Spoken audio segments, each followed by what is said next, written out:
नमस्कार, good morning, बहुत स्वागत है आपका। आप देख रहे हैं स्पेशल रिपोर्ट और मैं हूं आपके साथ आयुषी नेगी। कहा जाता है कि बंगाल जो आज सोचता है देश उसे कल सोचता है।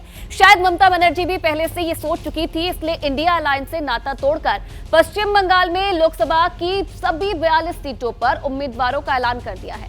2019 की तरह ही इस बार भी ममता बनर्जी की पार्टी की तरफ से क्रिकेटर से लेकर एक्टर तक को चुनावी मैदान में उतारा गया है। इसी के साथ साथ 12 महिलाओं को टिकट दिया गया है, जिनमें 4 एक्ट्रेस शामिल हैं। पूर्व क्रिकेटर कीर्ति आजाद और यूसुफ पठान को भी उम्मीदवार बनाया गया है। उम्मीदवारों के नाम का ऐलान कोलकाता के ऐतिहासिक ब्रिगेड मैदान में किया गया। सवाल यह है कि क्या बंगाल में 24 के नतीजे भी ऐतिहासिक होंगे? बंगाल की चुनावी राजनीति का सेंटर बन चुके संदेश खाली से पूरब वाले सूबे की चुनावी सियासत साधने की तैयारी को विस्तार से बताती ये रिपोर्ट देखिए।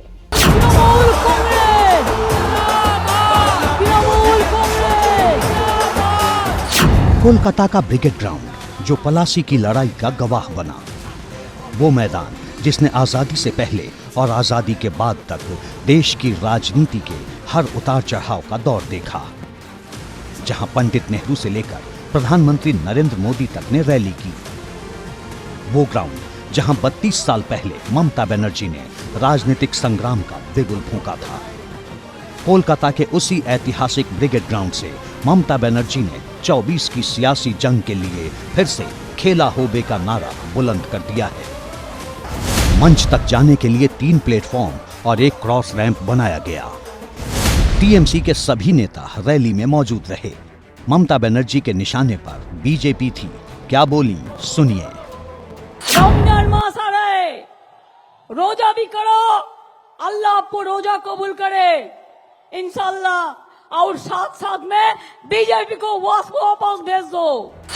ममता बनर्जी करीब 20 मिनट बोली, बीजेपी और प्रधानमंत्री निशाने पर रहे। इसके बाद पश्चिम बंगाल की सभी 42 लोकसभा सीटों के लिए उम्मीदवारों का ऐलान कर दिया गया। शत्रुघ्न सिन्हा को आसनसोल से टिकट दिया गया है। कृष्णानगर से महुआ मोइत्रा, दमदम से सौगत रॉय, बीरभूम से शताब्दी रॉय, हुगली से रचना बनर्जी, जादवपुर से सयोनी घोष, बहरामपुर से यूसुफ पठान, दुर्गापुर से कीर्ति आजाद और डायमंड हार्बर से अभिषेक बनर्जी को कैंडिडेट बनाया गया है। ममता बनर्जी के भतीजे अभिषेक बनर्जी जिस वक्त उम्मीदवारों के नाम का ऐलान कर रहे थे, तब ममता बनर्जी सभी उम्मीदवारों को लेकर रैंप पर चल रही थीं। टीएमसी की लिस्ट में 16 मौजूदा सांसद हैं। 42 कैंडिडेट्स में 6 मुस्लिम उम्मीदवार हैं। 2 पूर्व क्रिकेटर को उम्मीदवार बनाया गया है। 12 महिलाओं को टिकट दिया गया है, जिनमें 4 एक्ट्रेस हैं। 2019 में टीएमसी के 2 ग्लैमरस उम्मीदवार रहे मिमी चक्रवर्ती और नुसरत जहां का टिकट इस बार काट दिया गया है। मिमी चक्रवर्ती जाधवपुर, जबकि नुसरत जहां बशीरहाट से सांसद थीं। बशीरहाट लोकसभा क्षेत्र में ही संदेश खाली आता है, वही संदेश खाली जो इन दिनों भद्रलोक की पॉलिटिक्स का सेंटर बना हुआ है। यही वजह है कि ममता बनर्जी जब ब्रिगेड ग्राउंड से बीजेपी को ललकार रही थीं, तब बीजेपी ने संदेश खाली में दीदी के खिलाफ मोर्चा खोला हुआ था। बंगाली एंटी बंगाली पार्टी तृणमूल कांग्रेस है। अब जब कैंडिडेट निकला, देखा गया कि बाहर से लोगों को ला रहे हैं। ममता बनर्जी का वो ये है, स्ट्रेटेजी है, वो डरती है कि उनसे बड़ा कोई नेता ना बन जाए, उनसे भतीजे से बड़ा कोई नेता ना बन जाए। संदेश खाली में बीजेपी ने रैली की। बंगाल बीजेपी के सभी बड़े नेता वहां मौजूद रहे। रैली के दौरान महिलाओं को सम्मानित भी किया गया, क्योंकि संदेश खाली में आधी आबादी ही बीजेपी के लिए बंगाल में उम्मीद की किरण बन सकती है। অত্যাচার করেছে 10 বছরে, সব হিসাব হবে। संदेश खाली में बीजेपी लगातार एक्टिव है। अपने बंगाल दौरे पर पीएम मोदी ने संदेश खाली की पीड़ित महिलाओं से मुलाकात की थी। बीजेपी जानती है कि टीएमसी के सियासी किले में सेंध लगाने के लिए संदेश खाली बेहद अहम होने वाला है, जिसकी वजह है बंगाल की आधी आबादी। पश्चिम बंगाल में 3 करोड़ 73 लाख महिला मतदाता हैं, जो पुरुष मतदाताओं से सिर्फ 15 लाख कम हैं। 2019 से लेकर 2024 के दौरान बंगाल में 9.8% महिला वोटर बढ़े हैं, जबकि 7.39% नए पुरुष वोटर आए हैं। इतना ही नहीं, 2019 के लोकसभा चुनाव में महिला वोट प्रतिशत 81.79% था, जबकि पुरुष वोट प्रतिशत महिलाओं से कम यानी 81.35% रहा था। बीजेपी बंगाल की महिला मतदाताओं का मिजाज जानती है, क्योंकि 2019 में बीजेपी को 18 लोकसभा सीटें दिलाने में बंगाल की आधी आबादी के वोट खास साबित हुए थे। संदेशखाली बशीरहाट लोकसभा में आता है। बशीरहाट लोकसभा सीट पर करीब 8.25 लाख महिला मतदाता हैं। 2019 में 83.49% यानी करीब 6,79,000 महिला मतदाताओं ने वोट किया था। लेकिन 2024 में क्या होगा? क्या संदेशखाली के सहारे बीजेपी बशीरहाट लोकसभा सीट पर टीएमसी का तिलिस्म तोड़ पाएगी? 2019 के लोकसभा चुनाव में मुख्यमंत्री ममता बनर्जी ने तृणमूल कांग्रेस की बशीरहाट सीट से उम्मीदवार नुसरत जहान को बनाया था, जो कि एक मशहूर एक्ट्रेस भी हैं। उन्होंने बीजेपी के उम्मीदवार शांतनु बासु को करारी शिकस्त दी थी, लेकिन इस बार उनका पत्ता कट गया है और काजी नूरुल इस्लाम को टिकट दी गई है। तो क्या नतीजा बदलेगा? इससे पहले ये जानिए कि हाजी नूरुल इस्लाम हैं कौन। हाजी नूरुल इस्लाम टीएमसी के विधायक हैं। पूर्व में बशीरहाट से ही सांसद भी रह चुके हैं। बंगाल के बड़े कारोबारी हैं। साल 2010 में हाजी नूरुल उल इस्लाम पर एक दंगे में शामिल होने का आरोप लगा था। इस मामले में उनके खिलाफ एफआईआर भी दर्ज हुई थी। बीजेपी ने तब हाजी नूरुल इस्लाम की गिरफ्तारी की मांग की थी। इस दफा टीएमसी के नेता रहे शाहजहां शेख को लेकर संदेशखाली की राजनीति गरमाई हुई है। लिहाजा नतीजा क्या होता है ये तो मई में ही पता चलेगा। पर इतना जरूर है कि आने वाले दिनों में भद्रलोक की राजनीति का रण बेहद दिलचस्प होने वाला है। तो देखिए, बंगाल ही नहीं बल्कि इस बार देश के सबसे बड़े सियासी सूबे उत्तर प्रदेश का चुनावी मुकाबला भी दिलचस्प होने वाला है, क्योंकि संदेशखाली में जिस वक्त बीजेपी नेता ममता बनर्जी को घेर रहे थे, तब प्रधानमंत्री मोदी समाजवादी पार्टी के गढ़ कहे जाने वाले आजमगढ़ से परिवारवाद पर करारा प्रहार कर रहे थे। बीजेपी के मिशन 400+ के लिए आजमगढ़ क्यों अहम है, इसी का विश्लेषण करती ये रिपोर्ट आपको जरूर देखनी चाहिए। यकीन मानिए कि पूर्वांचल की चुनावी राजनीति को लेकर हर सवाल का जवाब मिल जाएगा।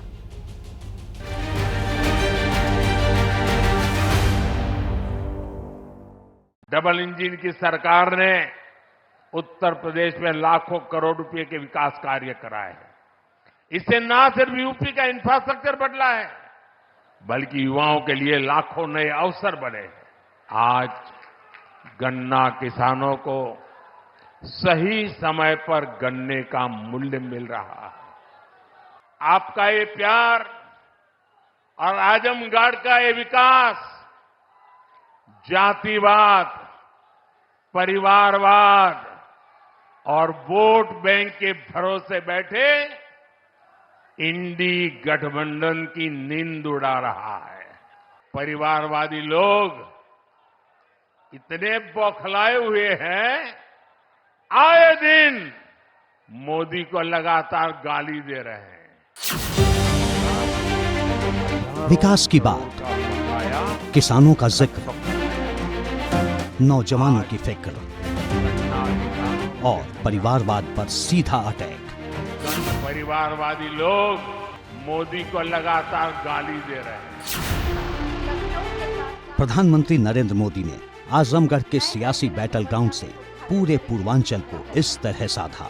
शुरुआत तरक्की से यूपी की बदलती तस्वीर से हुई और बात परिवारवाद तक आई।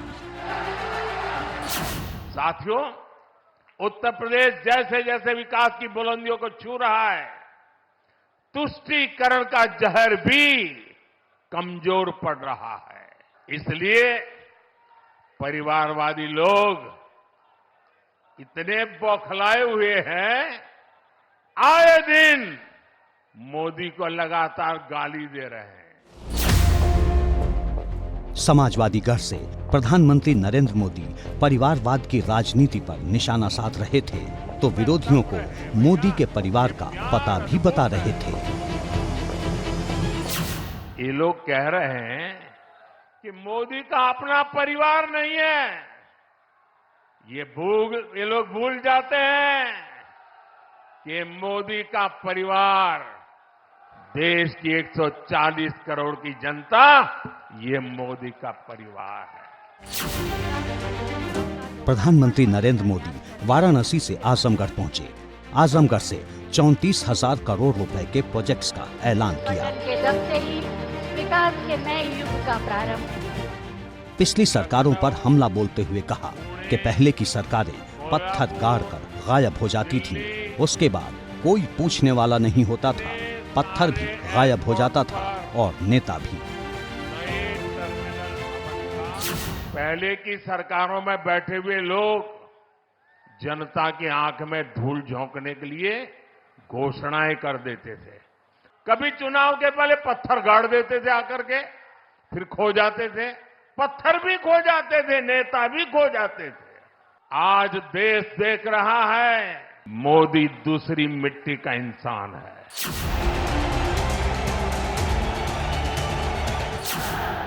पिछले एक हफ्ते में प्रधानमंत्री मोदी ने देश के कई राज्यों का तूफानी दौरा किया। अपनी हर रैली में परिवारवाद पर निशाना साधा, लेकिन आजमगढ़ में इसके सियासी मायने अलग हैं। जानना चाहते हैं कैसे? तो सुनिए। आजमगढ़ समाजवादी पार्टी का राजनीतिक गढ़ रहा है। 1996 से 2019 तक आजमगढ़ में 9 बार लोकसभा चुनाव हुए। 9 चुनाव में से 4 बार समाजवादी पार्टी जीती। 2014 में मुलायम सिंह यादव आजमगढ़ से सांसद बने। 2019 में अखिलेश यादव ने आजमगढ़ सीट जीती। 2019 में बीजेपी ने आजमगढ़ से भोजपुरी कलाकार से नेता बने दिनेश लाल यादव निरहुआ को मैदान में उतारा था। अखिलेश यादव ने निरहुआ को भारी वोटों के अंतर से पराजित किया। अखिलेश यादव को 6,19,594 वोट मिले थे, जबकि निरहुआ के खाते में 3,60,255 वोट आए। 2022 में यूपी विधानसभा चुनाव में अखिलेश यादव विधायक बने। इसके बाद आजमगढ़ सीट पर उपचुनाव हुए। समाजवादी पार्टी ने धर्मेंद्र यादव को मैदान में उतारा, जिन्हें हराकर पहली बार दिनेश लाल निरहुआ आजमगढ़ से सांसद बने। आजमगढ़ सीट सबसे ज्यादा बार समाजवादी पार्टी के खाते में रही है। मौजूदा वक्त में ये सीट भारतीय जनता पार्टी के पास है, लेकिन सवाल ये खड़ा होता है कि क्या 2024 में भारतीय जनता पार्टी आजमगढ़ पर अपना दबदबा बरकरार रख पाएगी? और सवाल ये भी है कि भारतीय जनता पार्टी का आजमगढ़ पर इतना फोकस क्यों है? इसे 2022 में हुए उपचुनाव के नतीजों से समझा जा सकता है। दिनेश लाल यादव निरहुआ को 3,12,768 वोट मिले थे, जबकि समाजवादी पार्टी के धर्मेंद्र यादव को 3,04,089 वोट मिले। यानी धर्मेंद्र यादव को सिर्फ 8,679 वोटों से शिकस्त का सामना करना पड़ा। 2 साल पहले के चुनाव में हार जीत का यही अंतर भगवा पार्टी के लिए बड़ी टेंशन की वजह है। धर्मेंद्र यादव अखिलेश यादव के चचेरे भाई हैं, यानी आजमगढ़ सीट पर यादव परिवार ही चुनाव लड़ता रहा है। यही वजह है कि आजमगढ़ में प्रधानमंत्री मोदी के निशाने पर परिवारवाद की राजनीति रही। पिछले चुनाव में आजमगढ़ की जनता ने भी दिखा दिया कि परिवार के लोग जहां अपना गढ़ समझते थे, वो दिनेश जैसा एक नौजवान उसे ढहा देता है। प्रधानमंत्री नरेंद्र मोदी ने रैली में आए लोगों से मोबाइल लाइट ऑन करने को कहा और फिर आजमगढ़ में भी 400 पार का नारा दोहराया। लेकिन सवाल ये है कि बीजेपी के मिशन 400 प्लस के लिए आजमगढ़ क्यों जरूरी है?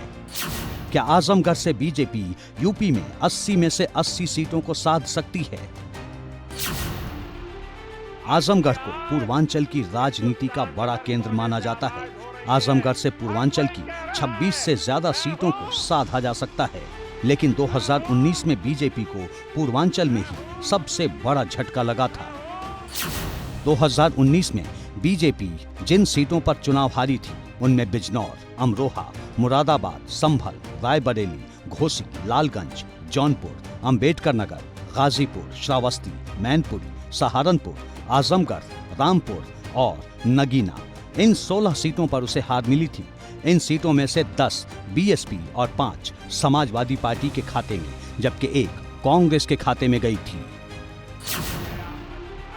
इनमें से गाजीपुर, मऊ की घोसी, आजमगढ़, लालगंज और जौनपुर लोकसभा सीटें पूर्वांचल में हैं।